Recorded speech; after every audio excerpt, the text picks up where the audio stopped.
Assalamualaikum warahmatullahi wabarakatuh.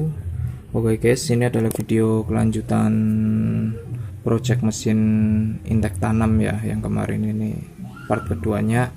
Nah, ini rangkesnya baru saja saya ambil dari tukang puput. Ini buat ngebenerin inletnya ya. Ini udah saya repair juga. Ini yang sebelah kiri udah saya repair juga. Ini lahar-laharnya udah saya copotin semua, siap dipasang buat lahar yang baru. Nah, untuk stang sehernya ini saya pakai Rixet ya. Ini pakai Rixet yang ori. Sehernya saya pakai RE King ukuran 250 merek Vim. Nah, untuk Borobudurnya itu saya pakai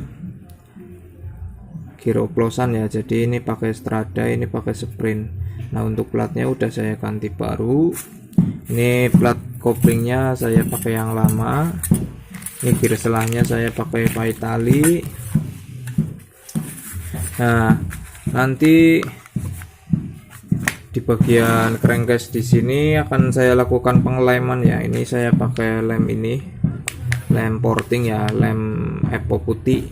Ini buat fungsinya sih kalau menurut saya sih ya, kalau saya sendiri pribadi itu pengalaman saya itu buat naikin kompresi primernya ya. Nah, untuk yang lain, part-partnya yang lain itu sebagian memang, nggak sebagian lagi sih ya, memang rata-rata memang diganti semua. Ini untuk lahar-lahar, kampas kopling, nah oli, ini nap koplingnya ganti, ini tahanan kancingan kopling,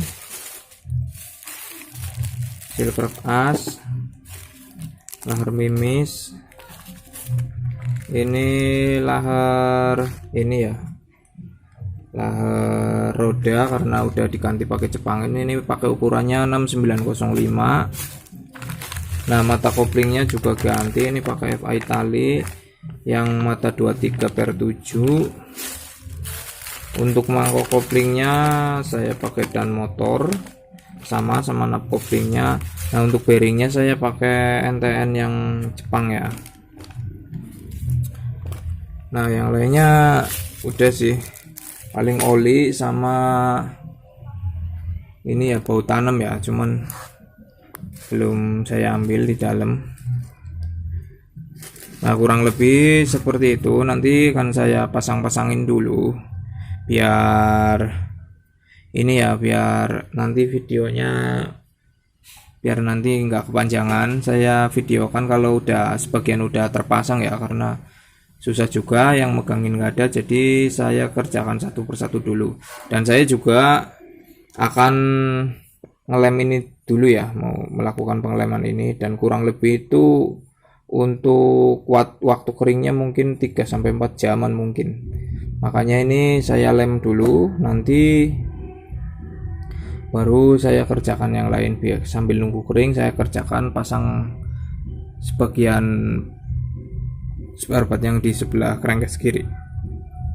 Oke, saya rasa sekian dulu ya. Jadi nanti langsung sambung videonya itu pas waktu udah naik di stand, engine stand ya. Jadi biar nanti tahu nyalanya itu seperti apa. Oke guys, ini sekarang udah terpasang ya, udah saya rakit, cuman belum saya tutup buat rengges kanannya. Nah, ini barang-barang yang terpasang. Ini lahar yang sebelah kanan saya pakai Koyo 6005 Jepang ya, dan yang lahar rodanya itu pakai ukuran 6905. Ini saya pakai yang made in Jepang juga. Nah, untuk kemarin yang dibubut tahanan laharnya hasilnya seperti ini. Nah, jadi hasilnya seperti ini. Kalau kemarin kan dibaut ya, ini di sini dibaut, di sini juga dibaut. Nah, sekarang udah nggak pakai baut lagi, jadi nanti lebih kuat ya, yang jelas tahanan laharnya lebih kuat. Nah, kurang lebih seperti itu. Nanti akan saya videokan lagi setelah terpasang semua dan siap untuk dicoba. Assalamualaikum warahmatullahi wabarakatuh. Oke guys, ini sekarang mesinnya udah terakit semua ya, udah siap untuk dinyalakan. Nah, sebelum kita coba nyalakan, saya akan menjelaskan detail ininya, spek-speknya ya. Jadi di sini saya menggunakan untuk pengapiannya itu masih menggunakan Excel standar. Pengapiannya itu Excel, bawaan Excel standar, tapi dipangkas. Jadi bobotnya itu berkurang jadi 2 kilo ya. Yang tadinya 2,25, pokoknya 2 lebih lah ya, 2,3 lah, 2,25, 2,3 itu standarnya Excel. Saya pangkas menjadi 2 kilo. Dan untuk CDI nya saya di sini menggunakan CDI TIG original TIG, dan untuk koilnya memakai TK Racing. Nah, untuk bagian karburator biasa saya menggunakan CPO Racing, ini yang tipe N Racing ya, ini yang pakai ulir jadi nggak pakai baut L. Nah, ukurannya itu 28. Untuk manifoldnya sendiri ini menggunakan R-King yang Bipro, dan membrannya itu masih pakai R-King ya, R-King apa ya kemarin ya, R-King yang dual stage itu membran karbon ya jelasnya ya. Oh ya, Harboy, mereknya Harboy. Nah, untuk bloknya ini saya pakai blok Western, blok lokal Western. Ukuran sehernya itu udah pakai R-King 2,5. Dan untuk squeeze headnya itu mengikuti squeeze head R-King. Nah, untuk tabungnya sendiri tabung Yes ya. Ini saya menggunakan tabung Race Ninja. Nah, kurang lebih seperti itu. Oh iya, untuk koplingnya ini udah saya tutup. Koplingnya itu saya memakai full set. Kebanyakan sih dan motor ya. Cuman untuk per koplingnya ini pakai kayak skuter ya. Produknya kayak skuter. Nah, ini untuk koplingnya sendiri menurut saya sih lumayan keras ya. Untuk per kopling kayak skuter itu lumayan keras. Nggak tahu nanti kalau di jalan seperti apa, tapi yang jelas untuk performa sih pastinya lebih baik ya dari per kopling yang standar. Nah, kurang lebih seperti itu speknya. Nah, dan di sini saya mencobanya menggunakan knalpot SRP yang tipe kompetisi. Nah, sekarang mau coba saya nyalakan dulu seperti apa bunyinya.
bensinnya udah mau habis ya, mending saya matikan dulu.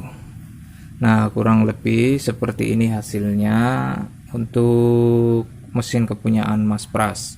Nah, nanti katanya sih yang punya mau bawa bodinya ke sini ya, minta dipasangin sekalian di bodinya. Soalnya kemarin semalam ya orangnya ke sini baru konfirmasi ternyata bodinya mau sekalian disetting di sini. Nah, kurang lebih seperti itu hasilnya untuk hasil dari ya settingan di bengkel saya ya untuk project membran tanam mesin kepunyaan Mas Pras. Oke, kurang lebih seperti di sini dulu ya. Kurang lebih seperti ini dulu video dari saya buat teman-teman yang pengen restorasi mesin maupun restorasi bodi, yang berminat pengen merestorasi di bengkel saya bisa silakan langsung hubungi saja ya. Untuk bengkelnya sendiri itu di daerah Brebes. Oke, sekian dulu, terima kasih.